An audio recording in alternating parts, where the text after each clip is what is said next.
Bacaan Harian Katolik 21 Juli 2024. Marilah berdoa dalam nama Bapa dan Putra dan Roh Kudus. Amin.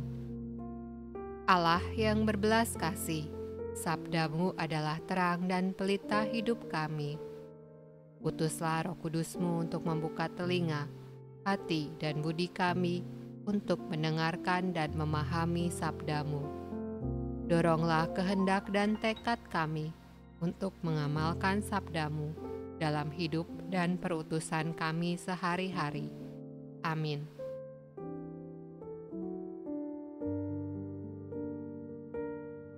Pembacaan dari kitab Yeremia. Celakalah para gembala yang membiarkan kambing domba gembalaanku hilang dan terserak. Demikianlah firman Tuhan.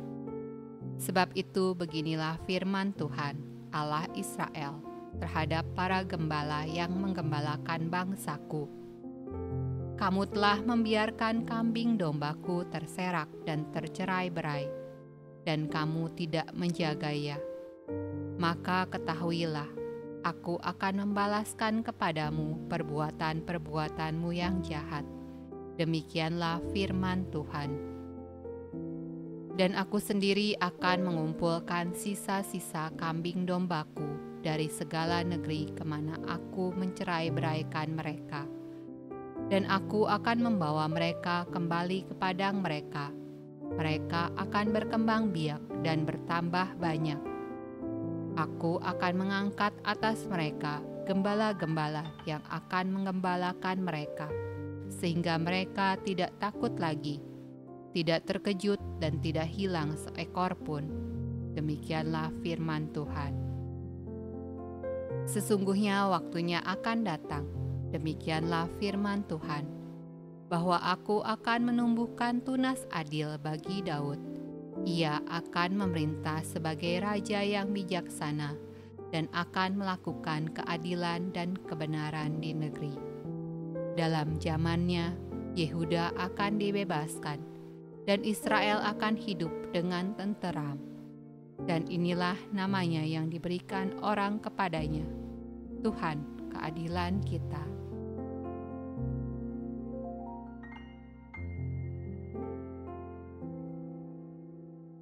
Mazmur tanggapan dari kitab Mazmur. Mazmur Daud. Tuhan adalah gembalaku, takkan kekurangan aku. Ia membaringkan aku di padang yang berumput hijau. Ia membimbing aku ke air yang tenang. Ia menyegarkan jiwaku. Ia menuntun aku di jalan yang benar oleh karena namanya. Sekalipun aku berjalan dalam lembah kekelaman, aku tidak takut bahaya, sebab Engkau besertaku. Gadamu dan tongkatmu, itulah yang menghibur aku. Engkau menyediakan hidangan bagiku di hadapan lawanku. Engkau mengurapi kepalaku dengan minyak, pialaku penuh melimpah. Kebajikan dan kemurahan belaka akan mengikuti aku seumur hidupku, dan aku akan diam dalam rumah Tuhan sepanjang masa.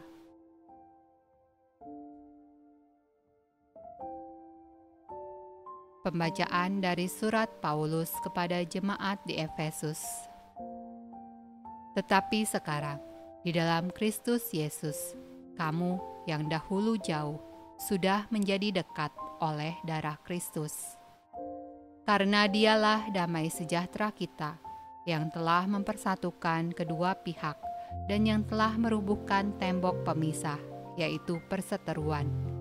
Sebab dengan matinya sebagai manusia, Ia telah membatalkan hukum Taurat dengan segala perintah dan ketentuannya, untuk menciptakan keduanya menjadi satu manusia baru di dalam dirinya, dan dengan itu mengadakan damai sejahtera, dan untuk memperdamaikan keduanya di dalam satu tubuh dengan Allah oleh salib, dengan melenyapkan perseteruan pada salib itu. Ia datang dan memberitakan damai sejahtera kepada kamu yang jauh, dan damai sejahtera kepada mereka yang dekat. Karena oleh Dia, kita kedua pihak dalam satu roh beroleh jalan masuk kepada Bapa. Pembacaan dari Injil Markus. Kemudian rasul-rasul itu kembali berkumpul dengan Yesus dan memberitahukan kepadanya semua yang mereka kerjakan dan ajarkan. Lalu ia berkata kepada mereka, "Marilah ke tempat yang sunyi, supaya kita sendirian dan beristirahatlah seketika.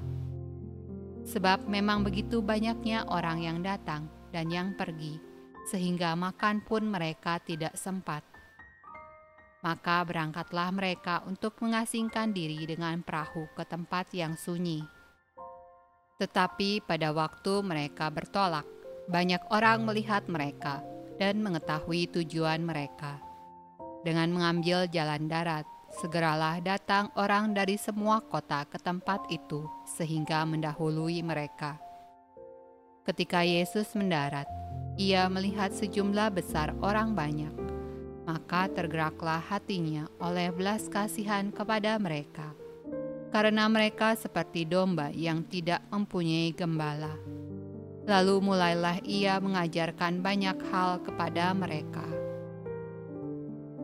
Demikianlah sabda Allah. Terpujilah Kristus. Dalam nama Bapa dan Putra dan Roh Kudus. Amin.